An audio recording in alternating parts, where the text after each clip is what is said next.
Namaste, everybody. Welcome to this evening session. I'm going to start off by just apologizing. We're going to be meditating and things, but I have 3 animals in with me and they can be noisy. This one boy at the back of me, he's probably going to lick the whole thing through. My other cat is running around, jumping around, playing with various things. So if there's disruptions, I apologize, but sometimes I take us on some very deep journeys when we do the meditation, and this evening it's not so much like that, or maybe it will. I don't know. I haven't planned a real sort of deep meditation, a personal journey. So we're focusing on evoking tonight. So please just make yourself comfortable in any way that you feel that you're able to receive. And you can begin by closing the eyes and focusing on the breath and just relaxing. Just beginning to drop into your inherent self.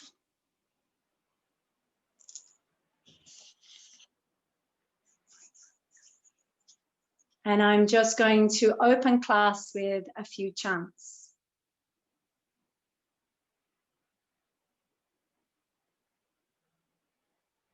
Om Namah Shivaya Gurave Satchinananda Mortaye Nishprajanchaya Shantaya Niralambaya Tejase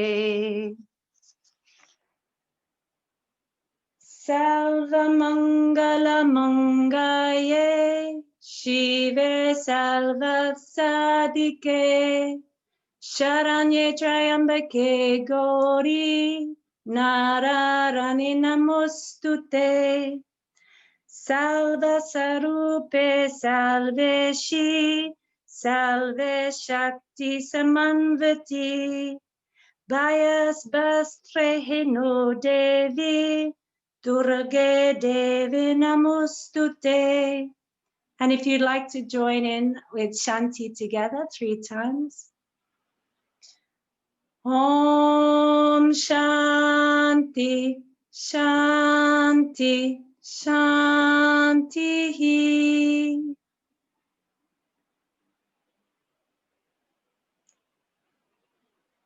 Just letting the mantras soak in. The mantras are vibrational. And as our bodies are largely vibrational, this is how mantra can work. I'm just going to explain the last mantra.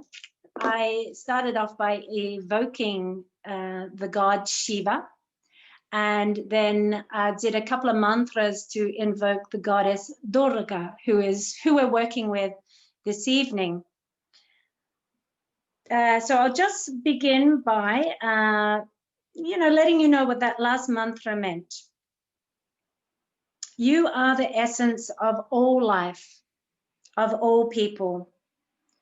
You have all the powers that exist in this world within you. Oh, Mother, please protect us from all our fears. I surrender or I bow to you. I offer my salutations to you, Durga Devi. So I decided to pop this particular class on because for years I've been dabbling in mantra work, and really it's become a big staple of mine. So I wanted to be able to share this with you. Unfortunately, someone is wanting the link. So just take one moment.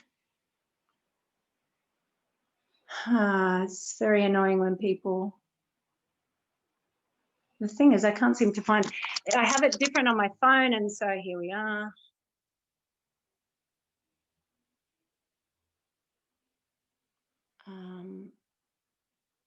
I should have just sent it to her beforehand, so I apologize.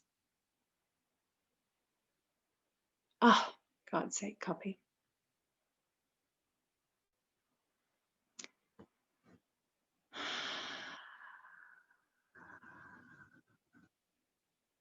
Oh, I can't find it. Okay. Oh, there we are. Okay, let's get back on track. Sorry about that.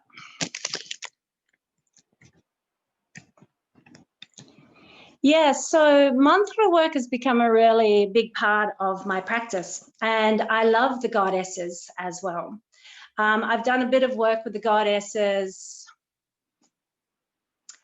for some years, and I find working with the deities incredibly powerful. Hi, Jen. Oh, you've turned that off. That's good. Yeah, thank you. So we're just beginning here to talk about the goddess Durga in particular, who we're working with. So nice to see you. It's been a long time. So I'm so pleased to be able to connect with you again. Yeah. So we've already started recording, and we've just started with a bit of chanting. And I'm just talking about goddess Durga. So she is beautiful and formidable goddess to be able to connect with.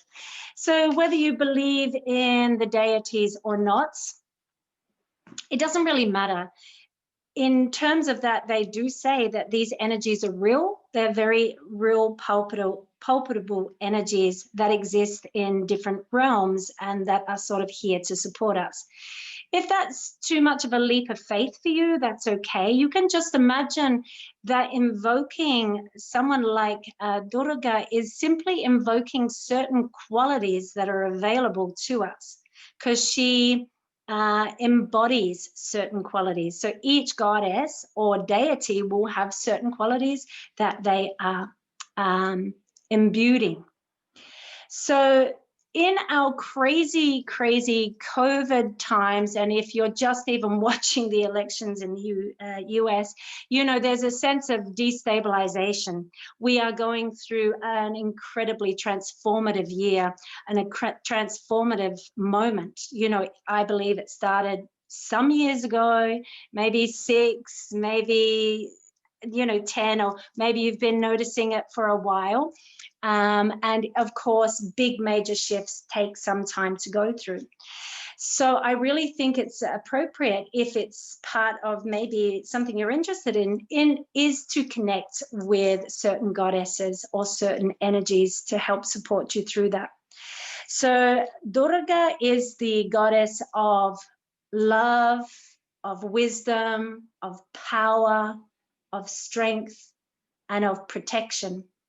She is the goddess who can protect you, and she is the goddess who can give you the courage and the strength that is required to make the changes, or perhaps to stand up for what you believe, to stand up for things that really matter to you and to other living beings.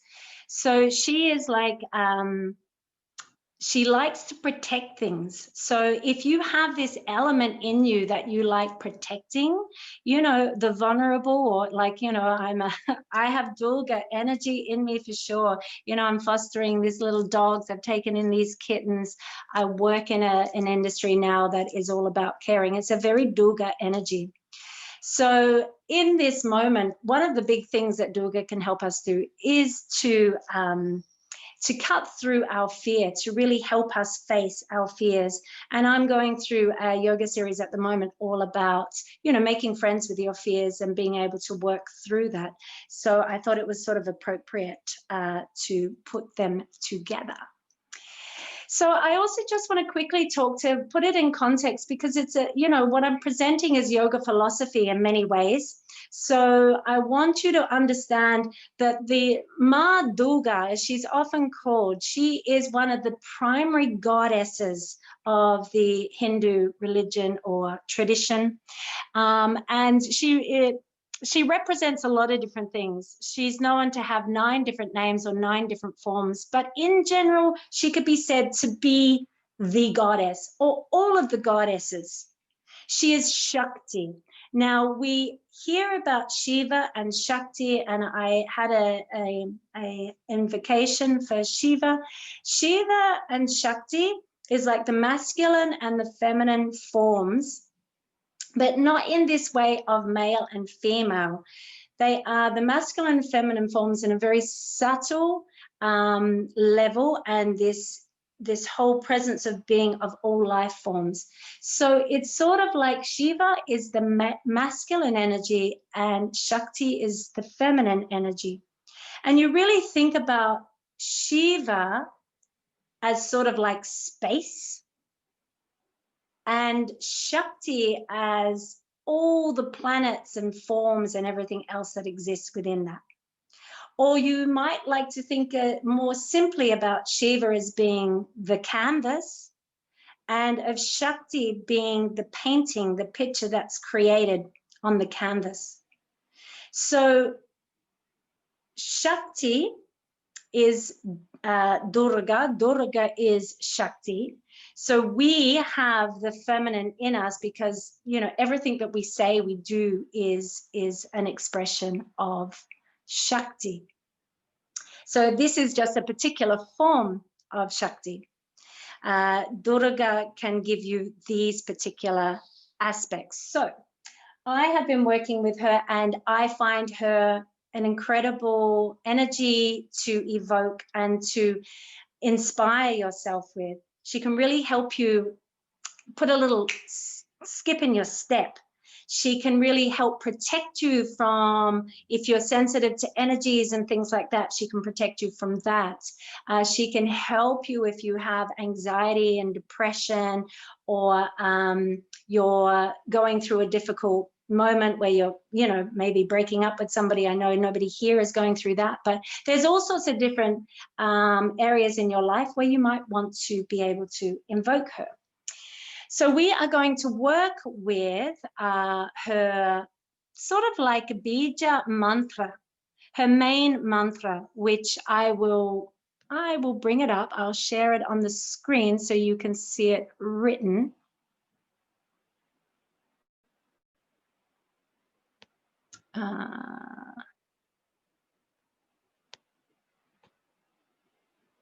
Why isn't it there? I don't know.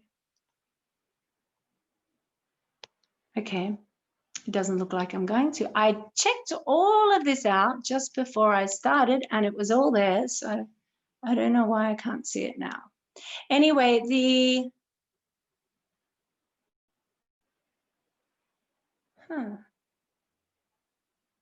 there we are. So it's not a very, I can make it bigger, good. It's a nice short mantra, and it's Om Dum Durgaye Namaha. Om, of course, is the mantra for the universal sound of creation. So Om is actually that masculine aspect of creation as well. So Om could be said to be Shiva, that sense of nothingness before creation began. And Om is the vibrational tone of that.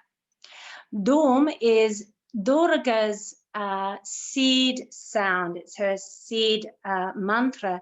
And this is like Durga's energy condensed into sound form. So when you're saying Dum, you are invoking the energy. It's actually holding her very essence in that sound. And Durgae is the formal name of the goddess. And this word, this name means formidable or impossible to destroy, or something like this, something around that. And Namaha is, of course, my salutations, my blessings, or I bow to you, my surrender to you. So this is a salutation. So we're going to learn how to do this, and then we're going to look at it and how you might do that using a mala if you're into that sort of thing. So you can just repeat a few times after me. and we'll get into the swing of it like that. So it's Om Dum Durgaye Namaha. Together, Om Dum Durgaye Namaha. Om Dum Durgaye Namaha. Om Dum Durgaye Namaha. Om Dum Durgaye Namaha. Om Dum Durgaye Namaha. So it's a fairly simple one, though you might not think that when you first start these things. I have another mala I was using here. So the malas now, I'll just quickly talk and then we'll do some of that. And then we probably will come into a meditation to finish off with. Malas are the prayer beads that are so popular with yoga teachers and students and anyone who wants to look spiritual, basically. You see people wear these things and they're really, is just a piece of jewelry, but this is not a piece of jewelry. This is really a sacred item that you can use, and imbued the power of the mantra into your mala, and then this becomes a powerful thing to wear. Some malas are particularly good at giving you certain energies. Other malas are particularly good at sucking out certain energies. So there might be malas that are good for taking out the negative energy from your body. There may be some malas that are good for putting in some positive energy into your body. And they're different, they're made from different things, and I won't go into it too much so we can get on with it. But there's lots of different types and lots of really beautifully made malas these days with a lot of intention put into them. Or, you know, if you're ever in India, you can buy thousands of them really cheaply, and I'm not sure the intention behind them, but it's such a spiritual land, you can't go too wrong, I'm pretty sure. So there's 108 beads on our malas generally, unless they're small. This mala here has a halfway point here as well, so you can always choose when you go. And usually these little placements here, which not all malas have, are done at 11, you know, at each point of 11. So there's certain numbers that are sacred, and 108 is one of those sacred numbers. Now, why is 108 sacred? I have been told, and I have forgotten, but I think there's a number of different things, because when anything's coming out of India, it's super complex and there's always so many layers to something that there's never just one answer. One of them is that there are 12 constellations and 9 planets in our solar system. And you times 12 by 9 and you get 108. So that's one of the sacred numbers and reasons. Another one is we're supposed to, oh, I wrote some down to remind me. Another one is we're supposed to have 36 feelings. 36 feelings for the past, 36 feelings for the present, and 36 feelings for the future. I have no idea about that. I just read that one and thought, oh, that's an interesting one. And another interesting one is, which I think these are more about the planet alignments that are interesting, is that 108, the sun's diameter is 108 times bigger than the Earth's. And that's another reason why this number is a sort of a sacred number. So we have 108, and the other sacred numbers, if you didn't want to do 108, are sort of divided by that number. So 54, but also 11 and 9 are 2 sacred numbers. They tend to be more sacred on the odd numbers, like 3. So you could do 3, 5, 7, or 9, or 11. 27 is another number that's considered sacred. So you might get a little bracelet one that has 27, and you can do that. You can also just repeat until you're tired of it. And it doesn't matter, because the devotion is there. You can also use your fingers to count. I have a way of, when I'm walking, I can count 108. I'm doing 700,000 repetitions of a mantra that was given to me by my teacher. So I really want to know how many I am doing. So we don't have to do anything like that. You could try doing 108 every day for, say, a week or a fortnight, or if you're going through a hard time, and see how it makes you feel. I'll just talk a little bit more about Durga through meditation to see how you can evoke some of those feelings. So to use it, we want to count, just taking them through our fingers, but we never use our index finger because the index finger is considered the ego or the Atman, the individual soul. It's okay. It's not an evil thing, right? But it tends to point things out. It tends to be a bit confused about what's real and what isn't. And the thumb is considered to be Ishvara, or the supreme consciousness, divinity, the source, whatever you want to call it, God, if you like.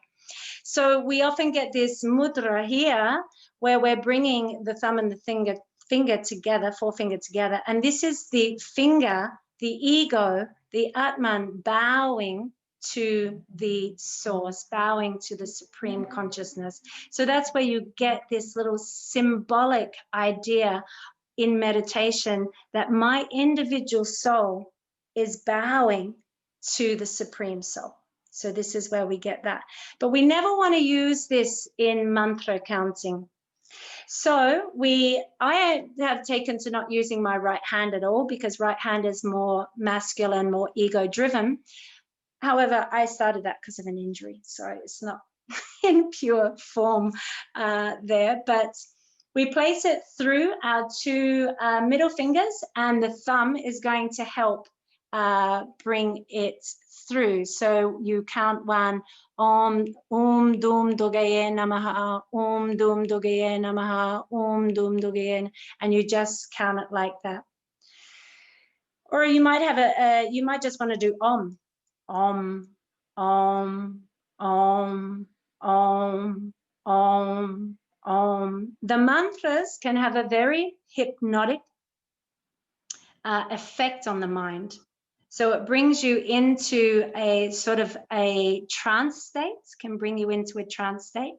And the mantras are really useful meditation tools to clear distractions, to focus the mind, and to try and reduce the mind chatter. Though I'm so clever, I can do mantra and talk at the same time, think and, you know, work out what I'm meant to be doing for the day at the same time. So if you have a mala, you might like to try using that. It is traditionally that you would sit your arm up, so you're not letting your mala fall to the ground. So you don't want it touching the ground. Sometimes I have it on my legs, on my cushion, and I'm not too worried about it. But if you want to be more in line with that traditional way, you could hold it up. Just find a comfortable seat. Close your eyes, spine is upright.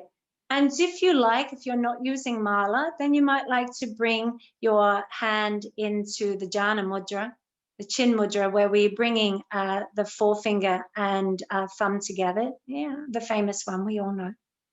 And you can place, so the palm is facing up or down, whichever works for you. Take a couple of soothing breaths, breathing in through the nose. Slowly, perhaps sigh out through the mouth. And repeat it a couple of times as you let your energy really begin to settle.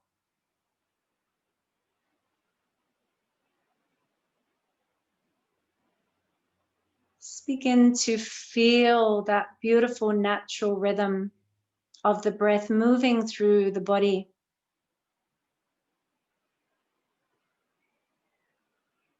And just for a moment, remembering that that breath is indeed Shakti, is indeed the power of the goddess